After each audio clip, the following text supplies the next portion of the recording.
दोस्तों, तो आज हम बताते हैं ताजमहल का पूरा इतिहास। तो चले शुरू करते हैं।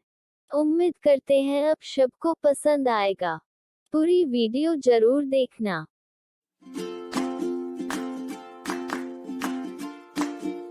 ताजमहल भारत के आगरा शहर में स्थित एक विश्व धरोहर मकबरा है। इसका निर्माण मुगल सम्राट शाहजहां ने अपनी पत्नी मुमताज महल की याद में करवाया था। यह लेख ताजमहल इमारत के बारे में है। अन्य प्रयोगों के लिए ताजमहल बहुविकल्पी देखें। चित्र: ताजमहल अतुलनीय धरोहर। ताजमहल अतुलनीय धरोहर। ताजमहल मुगल वास्तुकला का उत्कृष्ट नमूना है। इसकी वास्तु शैली फारसी, तुर्क, भारतीय और इस्लामी वास्तुकला के घटकों का अनोखा सम्मिलन है। सन 1983 में ताजमहल यूनेस्को विश्व धरोहर स्थल बना।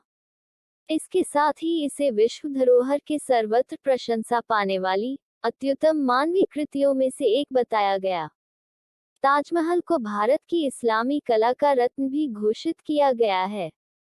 साधारणतया देखे गए संगमरमर की सिल्लियों की बड़ी बड़ी परतों से ढक कर बनाई गई इमारतों की तरह न बनाकर इसका श्वेत गुंबद एवं टाइल आकार में संगमरमर से ढका है।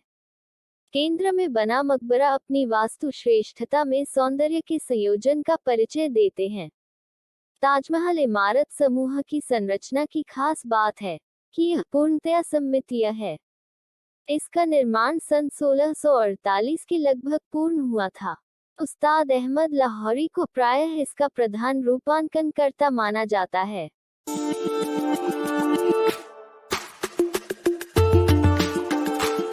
वास्तुकला। मुख्य लेख: ताजमहल के मूल एवं वास्तु। मकबरा। ताजमहल के फर्श तल की योजना का मानचित्र। ताजमहल का केंद्र बिंदु है एक वर्गाकार नींव आधार पर बना श्वेत संगमरमर का मकबरा। यह एक सममितीय इमारत है जिसमें एक ईवान यानी अति विशाल वक्राकार मेहराब रूपी द्वार है। इस इमारत के ऊपर एक वृहत गुंबद सुशोभित है। अधिकतर मुगल मकबरों जैसे इसके मूल अवयव फारसी उद्गम से हैं। मूल आधार। इसका मूल आधार एक विशाल बहुकक्षीय संरचना है। यह प्रधान कक्ष घनाकार है जिसका प्रत्येक किनारा 55 मीटर है। देखें तल मानचित्र दाएं। लंबे किनारों पर एक भारी भरकम पिश्ताक या मेहराबाकार छत वाले कक्ष द्वार हैं। यह ऊपर बने मेहराब वाले छज्जे से सम्मिलित है। मुख्य मेहराब। मुख्य मेहराब के दोनों ओर, एक के ऊपर दूसरा शैली में, दोनों ओर दो दो अतिरिक्त पिश्ताक बने हैं। इसी शैली में कक्ष के चारों किनारों पर दो दो पिश्ताक एक के ऊपर दूसरा बने हैं। यह रचना इमारत के प्रत्येक ओर पूर्णतया सममितीय है, जो कि इस इमारत को वर्ग के बजाय अष्टकोण बनाती है, परंतु कोने के चारों भुजाएं बाकी चार किनारों से काफी छोटी होने के कारण इसे वर्गाकार कहना ही उचित होगा। मकबरे के चारों ओर चार मीनारें मूल आधार चौकी के चारों कोनों में इमारत के दृश्य को एक चौखटे में बांधती प्रतीत होती हैं। मुख्य कक्ष में मुमताज महल एवं शाहजहां की नकली कब्रें हैं। ये खूब अलंकृत हैं एवं इनकी असल निचले तल पर स्थित है। गुंबद। मकबरे पर सर्वोच्च शोभायमान संगमरमर का गुंबद देखें बाएं। इसका सर्वाधिक शानदार भाग है। इसकी ऊंचाई लगभग इमारत के आधार के बराबर 35 मीटर है और यह एक 7 मीटर ऊंचे बेलनाकार आधार पर स्थित है। यह अपने आकारानुसार प्रायः प्याज आकार, अमरूद आकार भी कहा जाता है, का गुंबद भी कहलाता है। इसका शिखर एक उल्टे रखे कमल से अलंकृत है। यह गुंबद के किनारों को शिखर पर सम्मिलन देता है। छतरियां। गुंबद के आकार को इसके चार किनारों पर स्थित चार छोटी गुंबदाकारी छतरियों देखे दाएं से और बल मिलता है। छतरियों के गुंबद मुख्य गुंबद के आकार की प्रतिलिपियां ही हैं, केवल नाप का फर्क है। इनके स्तंभाकार आधार छत पर आंतरिक प्रकाश की व्यवस्था हेतु खुले हैं। संगमरमर के ऊंचे सुसज्जित गुलदस्ते गुंबद की ऊंचाई को और बल देते हैं। मुख्य गुंबद के साथ साथ ही छतरियों एवं गुलदस्तों पर भी कमलाकार शिखर शोभा देता है। गुंबद एवं छतरियों के शिखर पर परंपरागत फारसी एवं हिंदू वास्तुकला का प्रसिद्ध घटक एक धात्विक कलश किरीट रूप में शोभायमान है। किरीट कलश। मुख्य गुंबद के किरीट पर कलश है, देखे दाएं। यह शिखर कलश आरंभिक 1800 ई. तक स्वर्ण का था और अब यह कांसे का बना है। 4. यह किरीट कलश फारसी एवं हिंदू वास्तुकला के घटकों का एकीकृत संयोजन है। यह हिंदू मंदिरों के शिखर पर भी पाया जाता है। इस कलश पर चंद्रमा बना है, जिसकी नोक स्वर्ग की ओर इशारा करती है। अपने नियोजन के कारण चंद्रमा एवं कलश की नोक मिलकर एक त्रिशूल का आकार बनाती हैं, जो कि हिंदू भगवान शिव का चिन्ह है। मीनारें। डूबते सूर्य के संग ताज का अद्वितीय दृश्य। मुख्य आधार के चारों कोनों पर 4 विशाल मीनारें देखे बाएं स्थित हैं। यह प्रत्येक 40 मीटर ऊंची है। यह मीनारें ताजमहल की बनावट की सममितीय प्रवृत्ति दर्शित करती हैं। यह मीनारें मस्जिद में अजान देने हेतु बनाई जाने वाली मीनारों के समान ही बनाई गई हैं। प्रत्येक मीनार 2-2 छज्जों द्वारा 3 समान भागों में बंटी है। मीनार के ऊपर अंतिम छज्जा है, जिस पर मुख्य इमारत के समान ही छतरी बनी है। इन पर वही कमलाकार आकृति एवं किरीट कलश भी हैं। इन मीनारों में एक खास बात है, यह चारों बाहर की ओर हल्की सी झुकी हुई हैं, जिससे कि कभी गिरने की स्थिति में यह बाहर की ओर ही गिरे एवं मुख्य इमारत को कोई क्षति न पहुंच सके।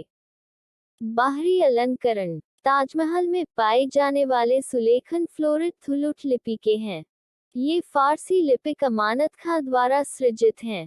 यह सुलेख जैस्पर को श्वेत संगमरमर के फलकों में जड़ कर किया गया है। संगमरमर के सेनोटेफ पर किया गया कार्य अतीव नाजुक, कोमल एवं महीन है। ऊंचाई का ध्यान रखा गया है। ऊंचे फलकों पर उसी अनुपात में बड़ा लेखन किया गया है, जिससे कि नीचे से देखने पर टेढ़ापन न प्रतीत हो। पूरे क्षेत्र में कुरान की आयतें अलंकरण हेतु प्रयोग हुई हैं। हाल ही में हुए शोधों से ज्ञात हुआ है कि अमानत खां ने ही उन आयतों का चुनाव भी किया था।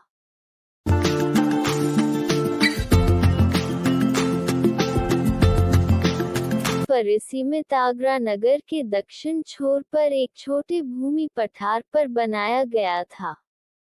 पूर्व में इस जमीन पर राजपुताना राज्य अंतर्गत जयपुर के महाराजा जयसिंह का आलीशान महल था। महाराजा शाहजहां ने इसके बदले जयपुर के महाराजा जयसिंह को आगरा शहर के मध्य एक वृहत महल दिया था। लगभग 3 एकड़ के क्षेत्र को खोदा गया एवं उसमें कूड़ा करकट भरकर उसे नदी सतह से 50 मीटर ऊंचा बनाया गया, जिससे कि सीलन आदि से बचाव हो पाए। मकबरे के क्षेत्र में 50 कुएं खोदकर कंकड़ पत्थरों से भरकर नींव स्थान बनाया गया। फिर बांस के परंपरागत पैड स्कैफोल्डिंग के बजाय एक बहुत बड़ा ईंटों का मकबरे समान ही ढांचा बनाया गया।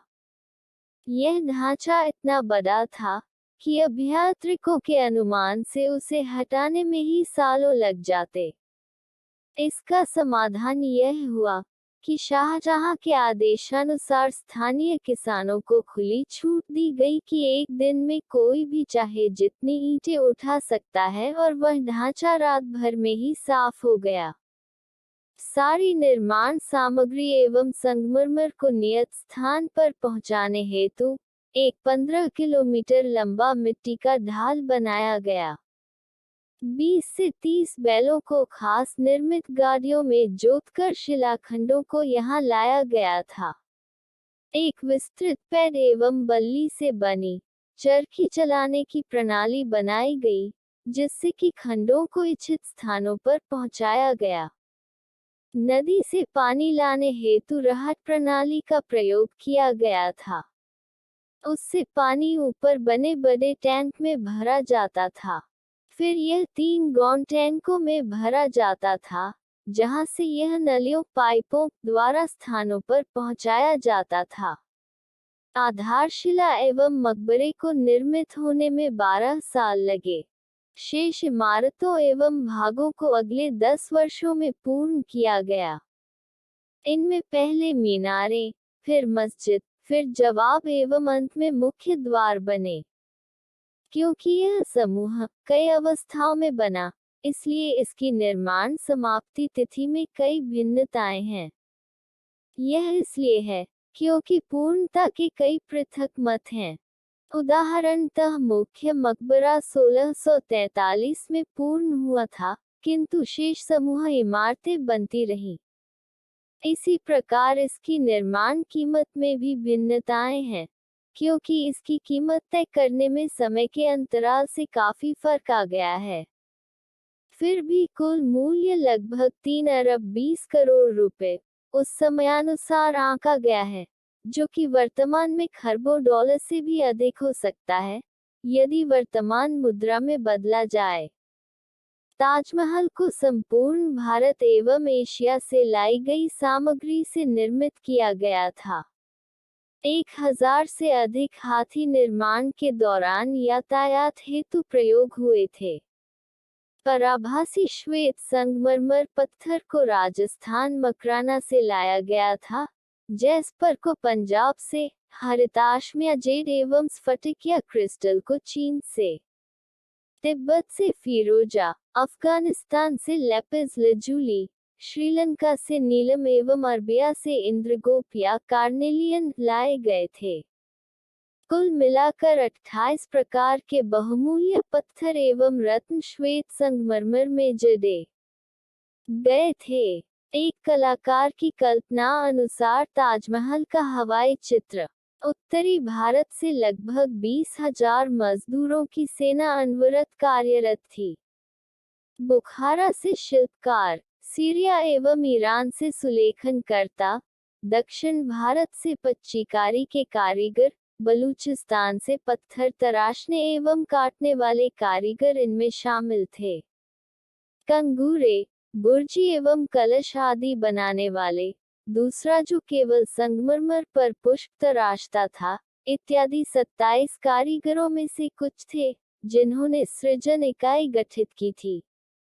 कुछ खास कारीगर, जो कि ताजमहल के निर्माण में अपना स्थान रखते हैं, वे हैं मुख्य गुंबद का अभिकल्पक इस्माइल का इस्माइल खां, जो कि ऑटोमन साम्राज्य का प्रमुख गोलार्ध एवं गुंबद अभिकल्पक थे।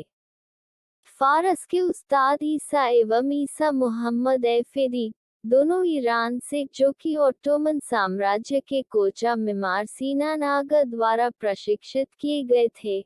इनका बार बार यहाँ के मूल अभिकल्पना में उल्लेख आता है, परंतु इस दावे के पीछे बहुत कम साक्ष्य हैं। बेनारूस, फारस ईरान से पुरु को पर्यवेक्षण वास्तुकार नियुक्त किया गया। खान, लाहौर का निवासी, ने ठोस सुवर्ण कलश निर्मित किया। चिरंजीलाल, दिल्ली का एक लेपिडरी, प्रधान शिल्पी एवं पच्चीकारक घोषित किया गया था। अमानत खां, जो कि शिराज, ईरान से था, मुख्य सुलेखनकर्ता था। उसका नाम मुख्य द्वार के सुलेखन के अंत में खुदा। मुहम्मद हनीफ, राजमिस्त्रियों का पर्यवेक्षक था। साथ ही मीर अब्दुल करीम एवं मुकैमत खां, शिराज, ईरान से, इनके हाथियों में प्रतिदिन का वित्त एवं प्रबंधन था। इतिहास। ताजमहल के पूरा होने के तुरंत बाद ही शाहजहां को अपने पुत्र औरंगजेब द्वारा अपदस्थ कर आगरा के किले में नजरबंद कर दिया गया था। शाहजहां की मृत्यु के बाद उन्हें उनकी पत्नी के बराबर में दफना दिया गया था। अंतिम 19वीं सदी होते होते ताजमहल की हालत काफी जीर्ण शीर्ण हो चली थी। युद्धकालीन सुरक्षा पैठ बल्ली। 1857 के भारतीय स्वतंत्रता संग्राम के दौरान ताजमहल को ब्रिटिश सैनिकों एवं सरकारी अधिकारियों द्वारा काफी विरूपण सहना पड़ा था। इन्होंने बहुमूल्य पत्थर एवं रत्न तथा लेपिस लजूली को खोदकर दीवारों से निकाल लिया था। 19वीं सदी के अंत में British viceroy George Nathaniel Curzon ने एक वृहद प्रत्यावर्तन परियोजना आरंभ की। यह 1908 में पूर्ण हुई। उसने आंतरिक कक्ष में एक बड़ा दीपक या चिराग स्थापित किया, जो काहिरा में स्थित एक मस्जिद जैसा ही है। इसी समय यहाँ के बागों को ब्रिटिश शैली में बदला गया था। वही आज दर्शित हैं। सन 1942 में सरकार ने मकबरे के इर्द गिर्द एक मचान सहित पैड बल्ली का सुरक्षा कवच तैयार कराया था। यह जर्मन एवं बाद में जापानी हवाई हमले से सुरक्षा प्रदान कर पाए। 1965 एवं 1971 के भारत-पाकिस्तान युद्ध के समय भी यही किया गया था, जिससे कि वायु बमवर्षकों को भ्रमित किया जा सके। इसके वर्तमान खतरे वातावरण के प्रदूषण से हैं, जो कि यमुना नदी के तट पर है, एवं अमल वर्षा से, जो कि मथुरा तेल शोधक कारखाने से निकले धुएं के कारण है। इसका सर्वोच्च न्यायालय के निर्देशानुसार भी कड़ा विरोध हुआ था। 1983 में ताजमहल को यूनेस्को विश्व धरोहर स्थल घोषित किया गया। पर्यटन। गोधूली के समय ताजमहल प्रत्येक वर्ष 20 से 40 लाख दर्शकों को आकर्षित करता है, जिसमें से 200,000 से अधिक विदेशी होते हैं। अधिकतर पर्यटक यहाँ अक्टूबर, नवंबर एवं फरवरी के महीनों में आते हैं। इस स्मारक के आसपास प्रदूषण फैलाते वाहन प्रतिबंधित हैं। पर्यटक पार्किंग से या तो पैदल जा सकते हैं या विद्युत चालित बस सेवा द्वारा भी जा सकते हैं। ख्वासपुरास को पुनर्स्थापित कर नवीन पर्यटक सूचना केंद्र की तरह प्रयोग किया जाएगा। ताजमहल के दक्षिण में स्थित एक छोटी बस्ती को ताजगंज कहते हैं। पहले इसे मुमताजगंज भी कहा जाता था। यह पहले कारवां सराय एवं दैनिक आवश्यकताओं हेतु बसाया गया था। प्रशंसित पर्यटन स्थलों की सूची में ताजमहल सदा ही सर्वोच्च स्थान लेता रहा है। यह 7 आश्चर्यों की सूची में भी आता रहा है। अब यह आधुनिक विश्व के 7 आश्चर्यों में प्रथम स्थान पाया है। यह स्थान विश्वव्यापी मतदान से हुआ था, जहां इसे 10 करोड़ मत मिले थे। सुरक्षा कारणों से केवल 5 वस्तुएं, पारदर्शी बोतलों में पानी, छोटे वीडियो कैमरा, स्थिर कैमरा, मोबाइल फोन एवं छोटे महिला बटुए ताजमहल में ले जाने की अनुमति है। प्रचलित कथाएं। इस इमारत का निर्माण सदा से प्रशंसा एवं विस्मय का विषय रहा है। इसने धर्म, संस्कृति एवं भूगोल की सीमाओं को पाकर के लोगों के दिलों से वैयक्तिक एवं भावनात्मक प्रतिक्रिया कराई है, जो कि अनेक विद्याभिमानियों द्वारा किए गए मूल्यांकनों से ज्ञात होता है। यहाँ कुछ ताजमहल से जुड़ी प्रचलित कथाएं दी गई हैं। एक पुरानी कथा के अनुसार शाहजहां की इच्छा थी कि यमुना के उस पार भी एक ठीक ऐसा ही, किंतु काला ताजमहल निर्माण हो जिसमें उनकी कब्र बने। यह अनुमान जीन बैप्टिस्ट एवेनियर, प्रथम यूरोपियन ताजमहल पर्यटक, जिसने आगरा 1665 में घूमा था, के कथनानुसार है। उसमें बताया है कि शाहजहां को अपदस्थ कर दिया गया था, इससे पहले कि वह काला ताजमहल बनवा पाए। काले पड़े संगमरमर की शिलाओं से, जो कि यमुना के उस पार महताब बाग में है, इस तथ्य को बल मिलता है। परंतु 1990 के दशक में की गई खुदाई से पता चला कि यह श्वेत संगमरमर ही थे, जो कि काले पड़ गए थे।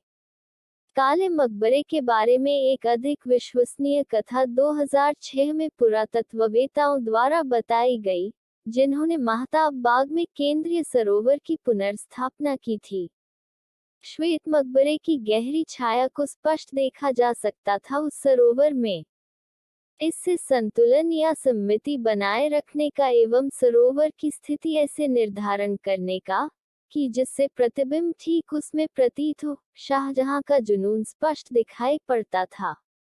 ऐसा भी कहा जाता है कि शाहजहां ने उन कारीगरों के अंग छेदन आदि करा दिए थे या मरवा दिया था जिन्होंने ताजमहल का निर्माण कराया था, परंतु इसके पूर्ण साक्ष्य उपलब्ध नहीं हैं।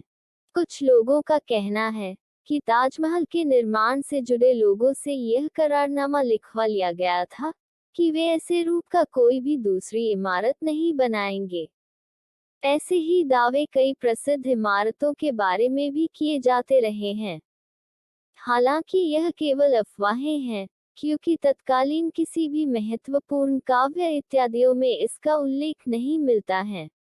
इस तथ्य के भी कोई साक्ष्य नहीं है कि लॉर्ड विलियम बेंटिक, भारत के गवर्नर जनरल ने 1830 के दशक में ताजमहल को ध्वंस करके उसका संगमरमर नीलाम करने की योजना बनाई थी। बेंटिक के जीवनी लेखक जॉन रॉसोली ने कहा है कि एक कथा उड़ी थी जब बेंटिक ने निधि बनाने हेतु आगरा के किले का फालतू संगमरमर नीलाम किया था।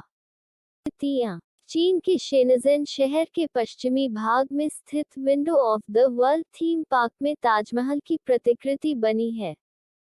इसके अलावा ताजमहल से प्रेरित होकर बनी विश्व की अन्य इमारतों में ताजमहल बांग्लादेश, औरंगाबाद, महाराष्ट्र में बीबी का मकबरा, अटलांटिक सिटी, न्यू जर्सी स्थित ट्रम्प ताजमहल और मिल्वॉकी, विस्कॉन्सिन स्थित ट्रिपोली श्राइन टेम्पल हैं। वैसे ब्रिटिश कालीन भारत में ही अंग्रेजों ने तत्कालीन राजधानी कलकत्ता में इंग्लैंड की तत्कालीन महारानी विक्टोरिया के सम्मान में विक्टोरिया मेमोरियल स्मारक भी बनाया था, जो ताजमहल से काफी हद तक प्रेरित है, किंतु गोथिक स्थापत्यकला में ढला है। ताजमहल का इतिहास अमर है। आप सबको पसंद आया? अगर आया है तो बताना कमेंट पे, और जरूर बताना अगली किस चीज की ऊपर वीडियो चाहिए।